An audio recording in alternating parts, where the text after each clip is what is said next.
Okay, all right. It's February 2021 and COVID's still going strong. And so let's just talk about how COVID is, how High River, Alberta is handling COVID. It turns out that been a class action lawsuit filed last July um, against the Cargill meatpacking plant because they've been linked to 1,500 COVID-19 cases and 3 deaths. Um, so you, um, So this man's wife was working at the plant, and she died of COVID-19. And yeah, it's a meat plant packing plant in High River that very likely was not uh, doing all it could to protect workers. So it's a tragic and interesting case happening from a legal perspective in High River. There's also a criminal investigation apparently um, related to the COVID deaths. Um,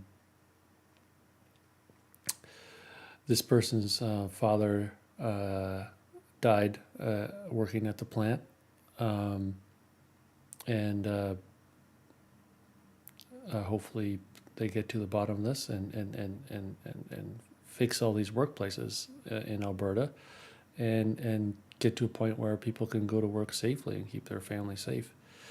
Um, and but and even you think things may have improved in this meat packing plant, but in February, right? You know, um, been another COVID-19 outbreak, and 7 active and 4 recovered, but 11 cases, right? So it's and then there's also a meat plant in Red Deer that has 168. Um, so they've had several outbreaks of the same cargo plant. And the reason I bring this up is this meatpacking plant is only about 10-minute drive from this Whistle Stop Diner that's owned by Danielle Smith. And Danielle Smith just happens to have a province-wide radio show where she's talking about, very often about hydroxychloroquine. And she recently quit this show, this radio show, and she's now on a tour of different political organizations. And every time she gets an interview, she gets to talk about hydroxychloroquine. So let's just watch one of these clips. So I was published. So I had done, and the reason why hydroxychloroquine, I want to do a sort of a diversion here. It's just so that you understand some of the information that I think needs to get out there that isn't. So hydroxychloroquine emerged as a potential for SARS-CoV-2 because Dr. Anthony Fauci thought it was a breakthrough in treating SARS-CoV-1. There's a 2005 paper in which SARS-CoV-1 was defeated in primate cells because of hydroxychloroquine. That's why there was some early discussion about it. It didn't just come out of the blue. It wasn't just crazy talk. And so here let's just go over what Danielle said here, right? So Danielle is saying the reason hydroxychloroquine emerged as a potential for SARS-CoV-2 was because Dr. Anthony Fauci said it was a breakthrough in treating SARS-CoV-1. There's a 2005 paper in which SARS-CoV-1 was defeated in primate cells because of hydroxychloroquine, and that's why there's early discussion about it. It didn't just come out of the blue. It wasn't just crazy talk. So how much of that is actually true? Pretty much none of this. So there is a paper published in 2005 about chloroquine as a potent inhibitor of SARS coronavirus infection and spread. So they treated this related drug, chloroquine, in primates or cell cultures. That much is what actually happened. Now, if you get into it and you Google it for 2 seconds, right, nearly every fact-checking site says this is nonsense in terms of what Fauci's link to this was, and also what people are claiming that Fauci said about it, right? So he did not he did not push this as a cure for SARS in 2005, and it wasn't his paper, right? So just Google the claim, and you can find this out. That is, everything that Daniel Smith is saying is complete bullshit. The paper was not about hydroxychloroquine. Fauci is not an author of the paper, nor is there any mention of him in the paper, right? If you open the paper up, you just search the paper. Fauci. Nope, he's not there. So and the paper was not published by NIH, where Fauci works, and neither Fauci nor NIH used the paper's findings to approve any treatment for any illness, let alone SARS-CoV-1. And none of the paper's authors have endorsed hydroxychloroquine as a treatment for SARS-CoV-2 treatment, right? So this paper has, 8, 10 authors, or 8 authors. They can come forward and endorse this if they felt like it, but I haven't heard of any of these paper authors doing as much, right? It's just this completely BS claim that Daniel's putting out there about Fauci being linked to this paper. He's not. It's not his idea. It's not even the same drug, and it's not something that even the authors are putting out there, right? So then let's dig into this more, because this is not her first go-round. She's also going to start endorsing this Dr. Zelenko. Now, let's just see what she said on February 22nd, right? The day before this interview, where she's saying that hydroxychloroquine was Fauci's idea. On a mainstream media platform. But doctors who are testing out therapeutics and having good success of it, just because Dr. Fauci hasn't put the rubber stamp on it, doesn't mean that they should be deplatformed. And so in the intervening period, I actually just saw another article today. There's a Dr. Zelensky in New York. He's a Jewish doctor serving the Jewish community. He just gave his most recent results because he's had 3,000 COVID patients. 1,000 of them were high risk. And so he put them on a combination of hydroxychloroquine, zinc, and azithromycin. And only 15 ended up in hospital, and only 3 of them died. And so that's worthy of us in the media saying what's going on there. I think. So let's get into this specific claim, right? So she's saying there's Dr. Zelensky in New York, Jewish doctor serving the Jewish community. He gave his most recent results, 3,000 COVID patients, 1,000 of them were high risk, and put in a combo of hydroxychloroquine, zinc, and azithromycin. Only 15 ended up in hospital, and only 3 of them died, right? So the interesting thing here is you once you concede that 3 people died, you need to make the denominator big, right? You need to say that there's 1,000, 3,000 patients, and so on. That you need to inflate the number of people that you treated in order to make your death rate look good. So let's just keep that in mind when we get to this next clip, where she's going to say. So this is February 22nd. She's endorsing this, and then February 23rd, she's on talking to Troy Lanigan, and she's going to do the same thing. But what they found is that this hydroxychloroquine with zinc, with azithromycin, is pretty effective with high-risk patients. I reposted an article, which I wouldn't have been allowed to talk about if I'd still been on the air, reposted an article from a Jewish doctor, Dr. Zelenko, who's treated 3,000 patients, 1,000 of them high risk, 15 of them ended up in hospital, and 3 of them sadly perished. But that's a pretty good success rate on that. That's something the mainstream media should say, whoa, what's going on over there? We should be reporting on that. Instead, because Sundar Pichai and Jack Dorsey and Mark Zuckerberg have decided that conflicts with what Anthony Fauci says, we're not seeing any of that coverage. And that's what I find objectionable. This is the reason why it matters, because we're now getting to a point where it's not just frivolous, it's not just somebody making a misstatement, is we're not getting really good, important information out to the public, and we need to get that information out. Right. Well, so now she's saying, let's just go over this. I reposted an article from Jewish Dr. Zelenko, which is actually his name. So in the first clip, she's saying Zelensky. But let's get into this.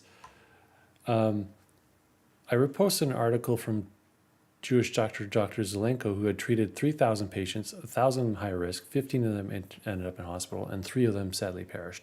So she's got these numbers in her head. And then she says, there's a pretty successive rate of that. And that's something the mainstream media should say, whoa, what's going on there? We should be reporting on that. Instead, Sundar, Jack, and Mark decided that this is Google, Twitter, Facebook, respectively, decided that conflicts with Anthony Fauci says we're not seeing that coverage, and that's what I find objectionable. This is the reason why it matters, because we're getting to a point where it's not just frivolous, it's just not someone making a misstatement. It's that we're not really getting good information out to the public, and we need to get the information out. So earlier, if you remember, she was saying that Fauci, wrote the paper to begin with in 2005, which is a complete lie and just complete nonsense claim.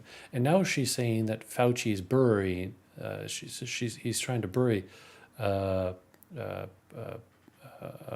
all this information about COVID. So she needs to get this information out. So here's the thing with Vladimir Zelenko, and that's his actual name, Zelenko. He has a Wikipedia page, and you can go read about all of this stuff, and you can actually read about everything that Danielle Smith is saying, because his name is all over the media. The story hasn't been just sunk. It's all over the media, and so let's just go over the little timeline here.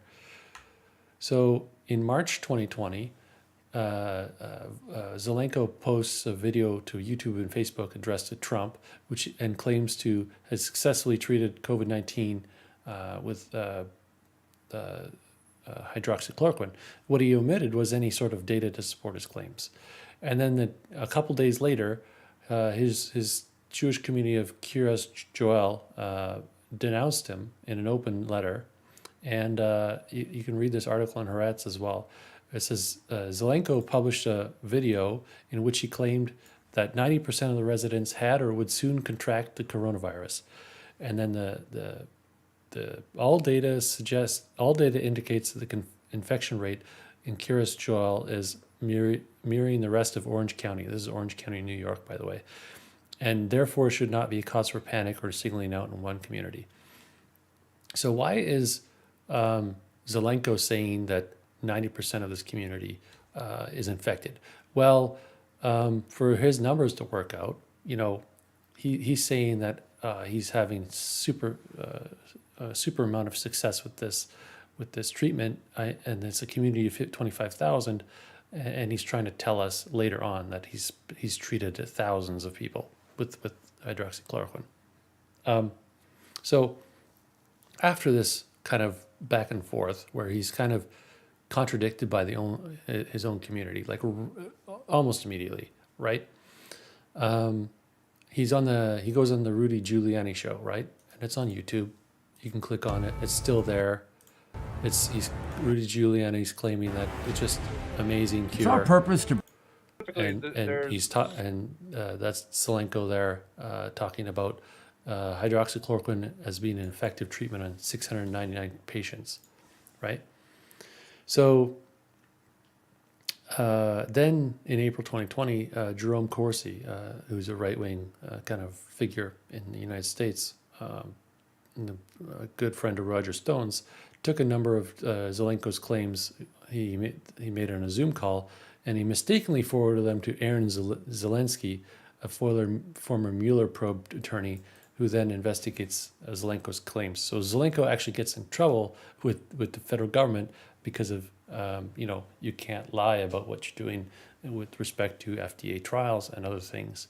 So this is where the funny thing is, Danielle Smith refers to Zelenko as Zelensky, when Zelensky is actually an attorney that may, in the fullness of time, be prosecuting Zelenko if Zelenko is doing anything wrong. And then in April 21st of 2020, Zelenko appears on the Dennis Prager Show. It's hosted on Facebook and YouTube. Then on April 23rd, he's on the Adam Carolla Show. May 1st, he's on of 2020. He's New York Times covers the story, right? So there you go. There he is in New York Times. talking about, and they talk about, or maybe this is May 1st. Yeah, May 1st, 2020. And then in May 20th, right, he's burned enough bridges in his own community that he leaves the community, and he's blaming the other people in the community for COVID deaths. You know, presumably not enough people are taking his protocol or something like that. Even though he's saying, he says later that he's treated all these people successfully.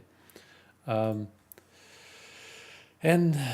then on May 27th, there's an article about him in the Vanity Fair, Vanity Fair, sorry, and talking about how he is how he's linked to Trump, and how the Trump organization promoted this treatment. And then in July 2015, he publishes a press release promising a study, right? So he's already kind of more or less left his community at this point, and he's publishing this press release saying he's going to have this new outpatient study. And then in October, he finally appears as a co-author of a paper citing a total of 141 patients in the abstract, right? In this I won't even try to pronounce it. But yeah, it's 141 patients, right? So not 3,000, right? This trial is 141 patients. And then December 2020, we have many conspiracy theory accounts on Twitter and other places are beginning to recirculate this claims of 3,000 COVID infections. And then Twitter suspends Zelenko and just before Christmas for repeated false claims about the coronavirus. And then Zelenko shortly after gets his own Wikipedia page, right, as we've seen, to capture all the drama surrounding him and all his bogus claims. So then we have, so that's kind of like a rough timeline of what actually happened, right? So how does Danielle Smith interpret all of this, right? So she mixes up Vladimir Zelenko with Aaron Zelinsky. She believes that Zelenko gave his most recent results, but he doesn't have any more data because he essentially left his job 10 months ago. And she says that the media didn't cover the story, even though that this is all over Google, Facebook, and so on, right? And he's got his own New York Times and Vanity Fair profile. And he's on at least a half a dozen very popular YouTube interview shows, right? So here he is on the Adam Carolla show. Hands. Let me talk in the language of these idiots. So I'm coming out with a study. It's called a meta-analysis. Not only my data, but the data of other physicians like me, around 2,000 cases. It's coming out within a week. It's done through FDA compliant and HIPAA compliant software. It is going to be a high-end study, probably published in the best journals, that shows a 95% reduction in death. Right. The doctor in France, his data, also on around 2,000 patients, shows a 95% reduction in death. The government of Brazil, the president of Brazil is a fan of mine. He follows me on social media. So he adopted the protocols 4 weeks ago in a few hospitals and clinics. And they published a study last week, which I can present, that reduced death by 95%. So I have a way to resolve the respiratory crisis. So here, so in this clip, he's saying that he had 0 deaths and 0 intubations in 699 treated patients in Rudy's show, and then in April 2020, his meta-analysis promised on Adam Carolla's show, he promised 2,000 patients, right? And then in October, finally, his paper cited 141 patients, right? So yet we're in 2021 and this number 3,000 is bouncing around. This is a baseless claim, and there's no documentation to back it up. None of it's published. There's no evidence that Zelenko treated 3,000 COVID patients himself, as he now claims, and certainly had not treated 3,000 patients before his publicity, because here's March 21st, 2020. New York State coronavirus count tops 10K, right? So how could it be that Zelenko treated 3,000 people? Well, he claims that his town of 25,000 people had a 90% infection rate, right? He just has a bunch of numbers that no one backs him up on. The city that the town that he works in refuted him immediately, and but people like to believe ridiculous things, and Daniel Smith has reasons to believe this, right? And this study was published by dubious means. Only had 141 participants in the trial, and larger studies have shown no impact of hydroxychloroquine. There's also no evidence, just say this again, there's no evidence that the Jewish community he lived in had an imminent 90% infection rate in March 2020, right? So that's complete nonsense. So who is disagreeing with hydroxychloroquine as a treatment, right? Let's just reiterate who's not seeing this. And basically nearly every other doctor and researcher on the planet is saying, it's not working. University of Washington double-blind randomized controlled trial for post-exposure prophylaxis. So what this means is you get exposed to COVID, and then you get on the protocol, and then they look at what happens. And then there's no difference between hydroxychloroquine and the control group, right? Cluster of randomized trial of 623 households, 781 participants, double-blind, placebo-controlled, right? Placebo was vitamin C, So they showed no effect at staving off infection, right? Which is the entire point of the protocol that Zelenko's putting forward. And in this trial, they also had a control group that included zinc, right? Because all the hydroxy fans will immediately shout at you if you don't have it with zinc, because they also believe in the magic of zinc. So you can say that there's been no studies that support any of this nonsense. And what is when Trump got COVID, he didn't take hydroxychloroquine again, right? So he took it as a prophylaxis in April, and then he got COVID in October anyways. Maybe he kept, maybe the hydroxychloroquine people should say that Trump should have taken it all year, but I don't know. They're going to find some reason, right, to support this, right? And then the funny thing here, right? So Daniel Smith has gone to all this effort to prop up hydroxychloroquine, right? She'll say it's Fauci's idea, which it wasn't. And then she said it was Fauci's NIH, which it wasn't. And then she says, that the 2005 study was, important, which it really wasn't. But then she'll talk about ivermectin when she's interviewing someone like Jason Kenney or Aaron O'Toole. In December, she's talking about ivermectin. Well, the funny thing is, if you actually read the ivermectin studies, right, and if you search for hydroxychloroquine,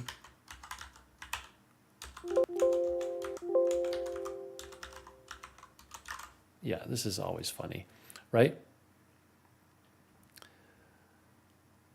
Further compounding these alarming developments was a wave of recently published results from therapeutic trials done on medicines thought effective for COVID-19, which found a lack of impact on mortality with the use of remdesivir, hydroxychloroquine, lopinavir, interferon, a bunch of other stuff, right? Yeah, and then it says 1 year into the pandemic, the only therapy considered proven as a life-saving treatment in COVID-19 is the use of corticosteroids in patients with a moderate to severe illness. Similarly, as most concerning is the fact that little is proven effective in prevent disease progression to prevent hospitalization. But this ivermectin study, it says, fortunately, now it appears that ivermectin, a widely used antiparasitic medicine with blah, blah, blah, blah, blah, blah, blah. They're going to try to sell you on ivermectin now. Like, this is the next thing. But the thing is Danielle also believes in ivermectin.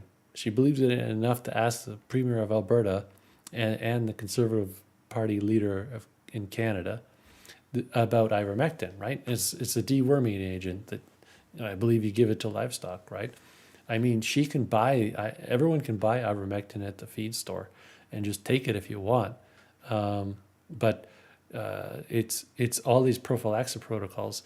The protocols disagree with one another, right? So if she believes the ivermectin guy enough on the subject of ivermectin, why doesn't she believe the ivermectin guy when the ivermectin guy is saying that hydroxychloroquine doesn't work? It's just completely contradictory nonsense. But let's go into what she's going to say about New Zealand, right? So she's going to have a warning about New Zealand. I'm warning you guys because look what's happening in New Zealand and Australia. If we're not careful, what will happen there will happen here. And everybody thought that I was being overwrought and that I was overstating it. And then, sure enough, look at what's happened in Alberta. Yeah, so like what has happened in Alberta, right, compared to New Zealand?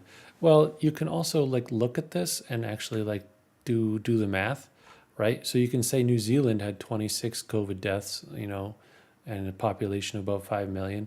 Australia had 909 with a population of 2.5 million. Alberta had, twice as many deaths as Australia with fewer people. It's only got 4 million people.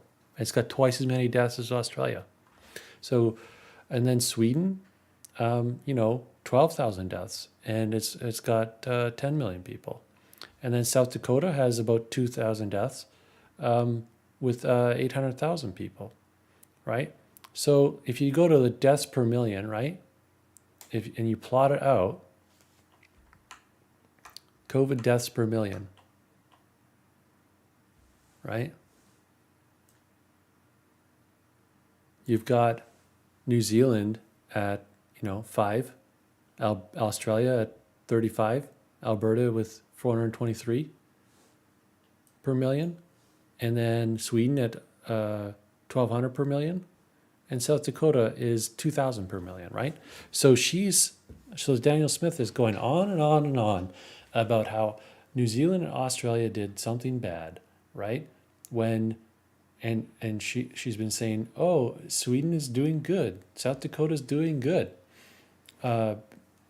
Alberta's 1,800 deaths would become 6,000, 7,000 deaths to match South Dakota, right? Per million, right? So what exactly is wrong about Australia and New Zealand? They did a fine job. Atlantic Canada did a fine job. It's just Alberta, BC, Ontario, Quebec, and the United States, especially red states that did not believe in this, like South Dakota, in terms of like infection rates. Having like what's shameful is having a 6-month head start, right, like Alberta did, and just squandering the lead, right? New York,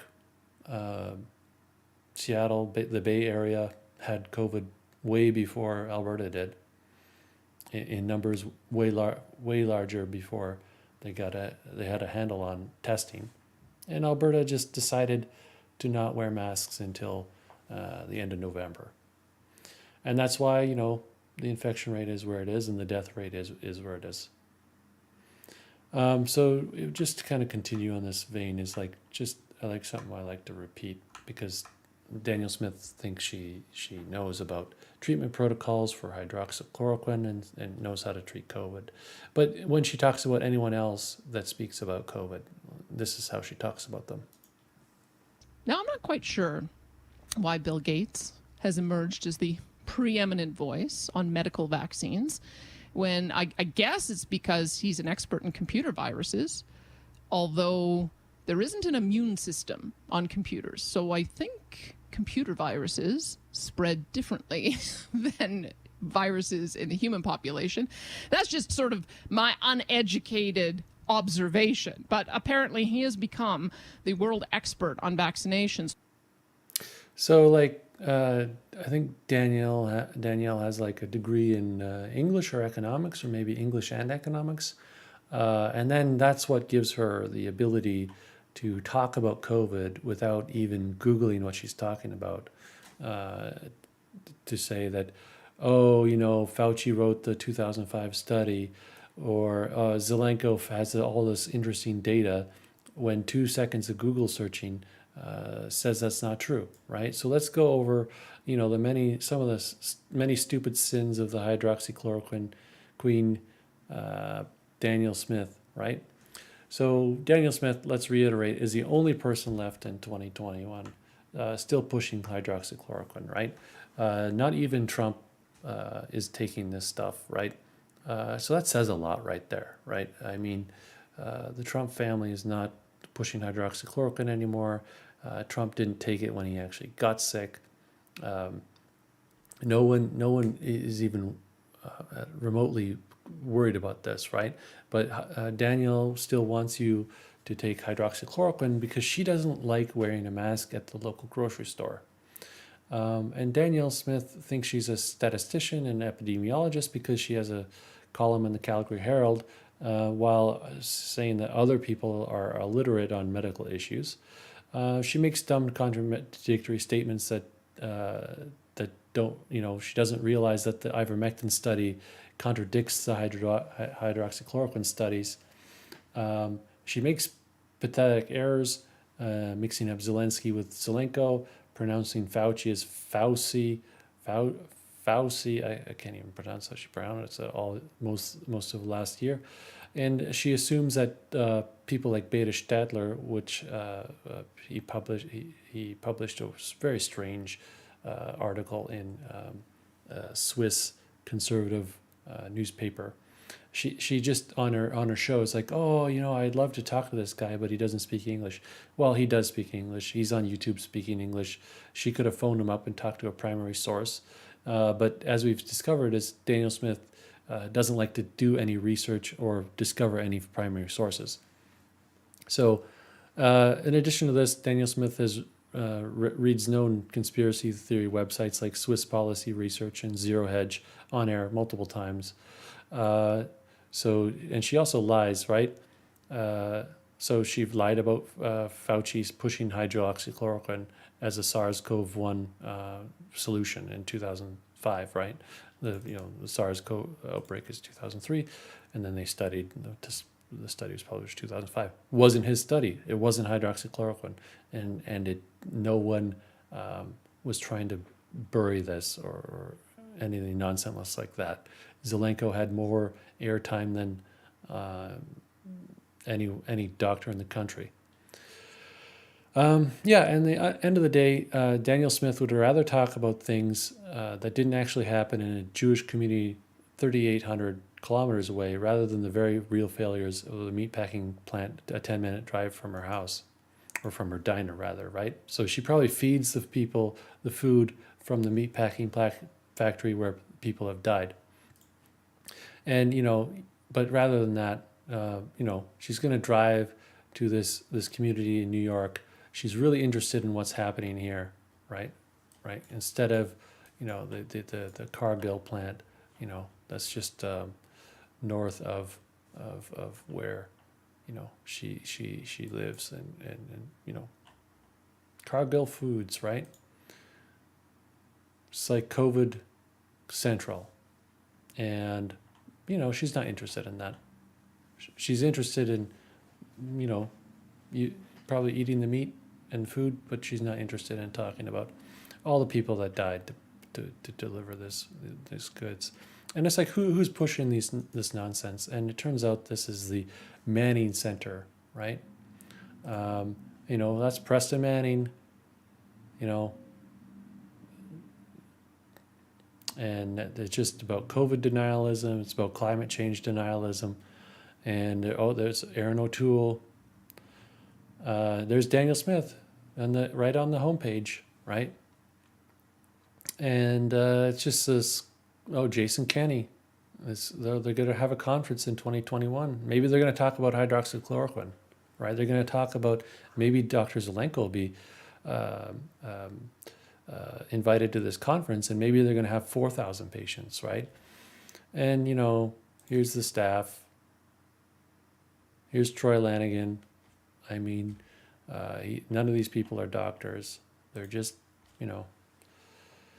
weird people with weird opinions about taxes, and they have confirmation bias because they would rather everyone in their province, all the at-risk people in their province, taking dewormer and hydroxychloroquine and anti-malaria drugs, rather than being asked to wear a mask at the Costco, at the No Frills, at all the grocery stores in the area.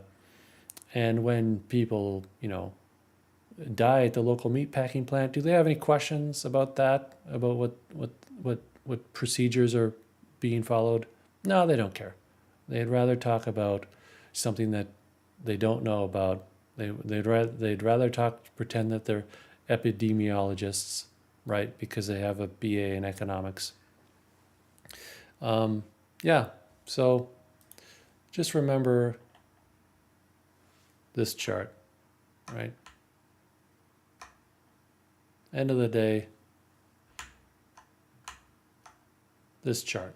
Australia and New Zealand did great. Alberta did terribly. Sweden did terribly. South Dakota did terribly. This is not acceptable, right? So Global News Radio, Ryan Jesperson, and everyone else should be, the story the media should be covering is this one.